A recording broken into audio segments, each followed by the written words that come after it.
Ladies and gentlemen, welcome back to another video by your boy, the Hupsaiya.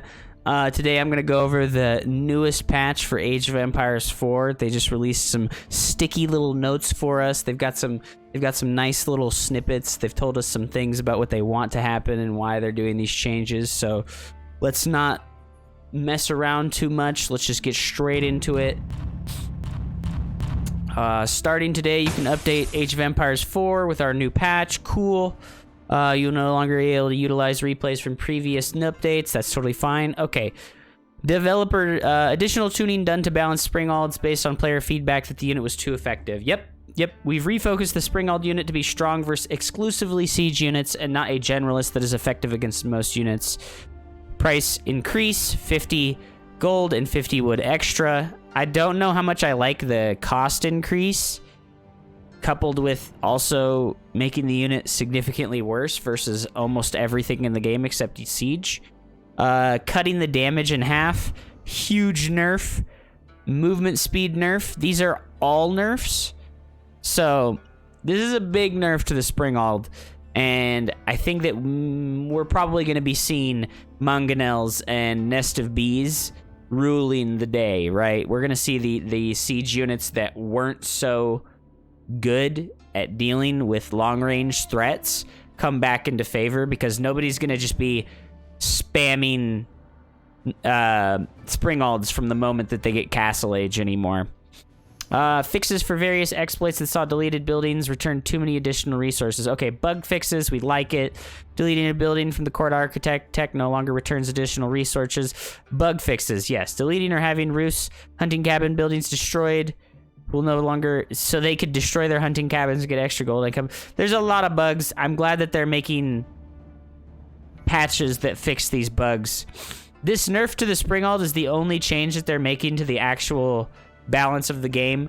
This is something that I am very happy about. Even though I play China, and China's strongest game plan and style revolved around man-at-arms and Springalds because of the clock tower giving us 50% extra HP on our siege units.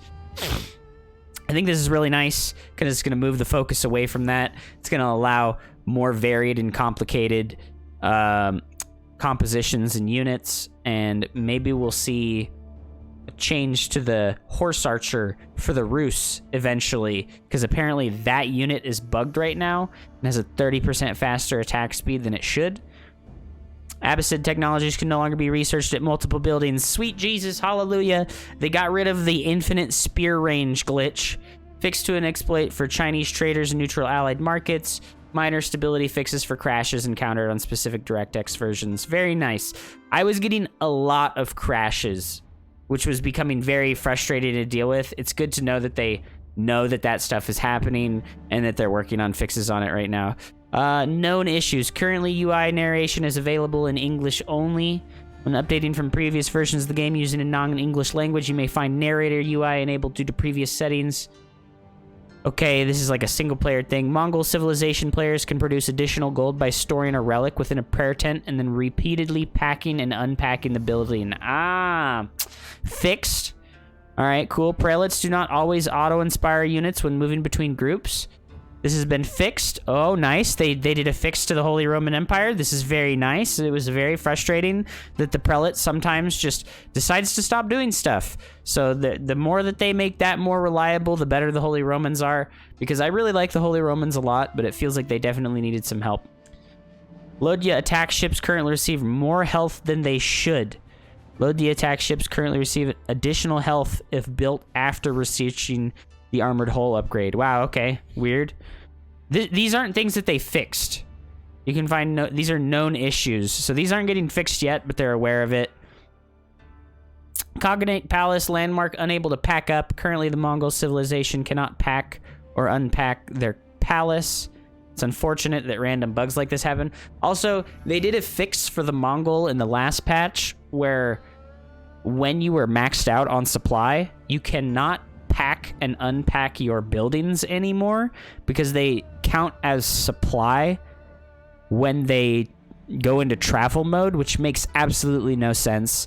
So they changed it so that landmarks are able to unpack and pack up when you're maxed out, but your normal buildings still cannot. And I don't know why that wasn't just like a blanket change where they were like, yes, now if you're maxed out, you can pack and unpack buildings no matter what, because it doesn't make any sense that like it blocks you from unpacking the buildings and packing the buildings and moving them somewhere else when you're maxed out on supply. It makes absolutely no sense that you can't move your buildings around anymore. Spearmen for specific civs do not properly brace against attacks.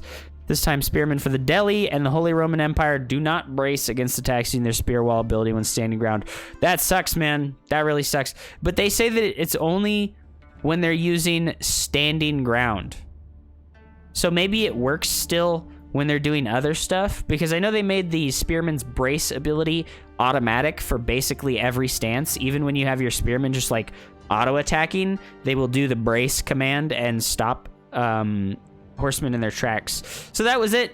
Short patch, Springald nerf. I really like it. It might have been a little bit too much nerf, because now the Springald is great at sniping siege units, but you're gonna get punished way harder for it being out of position, and that sucks. So the meta of like mass scouts is probably going to become more prevalent. We were already seeing the mass scout meta sort of take hold of the game when it got later and later in the game, and we were seeing people make like 20, 30, 40 scouts, and you just dive them on top of siege units to kill them, because Springalds and Bombards have slow attack speed, and yes, they one-shot scouts most of the time, but it wasn't a good look, to be honest. And I think the scout is like the next unit that they should probably take a look at to give a little bit of tuning, maybe reduce its HP a little bit, maybe make it so that it functions like the villager and its torch damage does not increase over time as you age up, because the villager, when you age up, their torch damage doesn't increase, but every other melee unit does. I think the scout should be included with the villager as a non-combatant unit, and because I don't think it makes a lot of sense that it is like a very strong counter to siege units to just mass scouts, because they also get a health boost over time from aging up and upgrades, I believe. I'm not sure about that one, actually. I'll have to check that. Anyways, thank you very much for hanging out with me. Be sure to hit the like and subscribe button. More videos coming soon. Thank you. I appreciate you. Have a wonderful day. Peace.